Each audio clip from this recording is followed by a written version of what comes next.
नमस्कार। आचार्य प्रीति सेठी के YouTube channel पर आप सब लोगों का स्वागत है।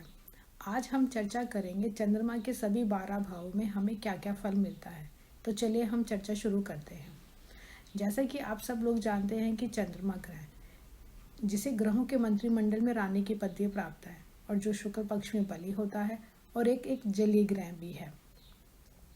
प्रथम भाव में चंद्रमा के होने से जातक भावुक होता है, उसका स्वभाव सरल होता है, उसका विपरीत लिंग के प्रति आकर्षण होता है और दूर दूर स्थान की यात्रा करने का वो इच्छुक होता है, पर उसे सर्दी, जुकाम, हृदय से संबंधित रोग होने की संभावना होती है। चंद्रमा प्रथम भाव में अगर मित्र राशि में है, स्वराशि में है और उच्च राशि में होने से जातक को आसमान की ऊंचाइयों पर ले जाता है। अगर चंद्रमा शत्रु राशि में है, नीच राशि में है प्रथम भाव में, तो जातक निर्बल होता है, भावुक होता है, ख्याली पुलाव बुनता रहता है और अपने प्रयासों में भी वो असफल होता रहता है। द्वितीय भाव में चंद्रमा होने से जातक बुद्धिमान व सबसे मित्रता रखने वाला होता है। चंद्रमा अगर द्वितीय भाव में मित्र राशि में है, स्वराशि में है और उच्च राशि में हो तो जातक धन संपत्ति एकत्रित करता रहता है। द्वितीय भाव में चंद्रमा अगर शत्रु राशि में है व नीच राशि में है तो जातक को स्त्रियों से धन हानि होने की संभावना होती है। आंखों में कष्ट, श्वास संबंधी रोग होने की संभावना होती है।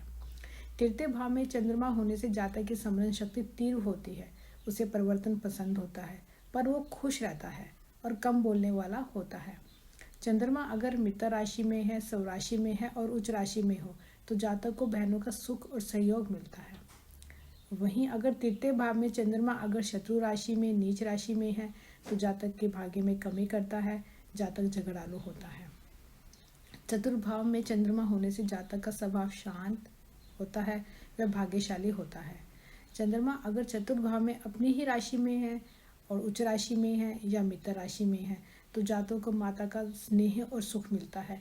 भूमि, मकान, वाहन इत्यादि का भी उसे सुख प्राप्त होता है। वहीं अगर चंद्रमा चतुर्थ भाव में शत्रु राशि में है या नीच राशि में है तो उसके जातक के सुखों में कमी करता है। जातक किराए के मकान में रहता है और उसकी अपनी माता से ही विरोध रहता है। पंचम भाव में चंद्रमा जातक को तेजस्वी बनाता है, मीठा बोलने वाला होता है और हर कार्य शीघ्रता से करने वाला होता है, पर उसकी पहली संतान कन्या होती है।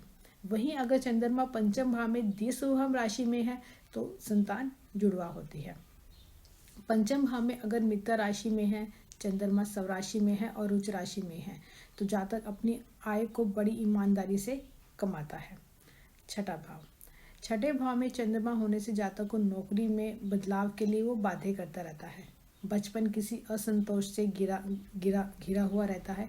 माता या माता तुल्य स्त्री जो भी परिवार में होती है उन लोगों से उसके मधुर संबंध बनाने के लिए उसे बहुत प्रयास करने पड़ते हैं।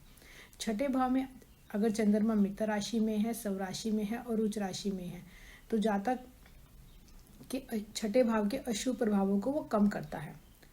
वहीं अगर चंद्रमा छठे भाव में शत्रु राशि में है और नीच राशि में है तो जातक दुखी रहता है, जातक के फेफड़े कमजोर होते हैं और वो रोगी भी रहता है।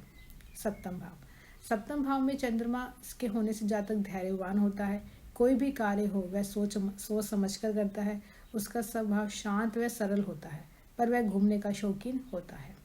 सप्तम भाव में चंद्रमा अगर मित्र राशि में है, स्वराशि में है और उच्च राशि में है तो जातक के व्यक्तित्व में आकर्षण होता है।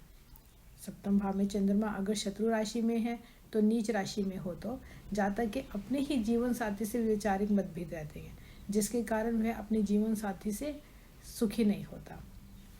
धन्यवाद।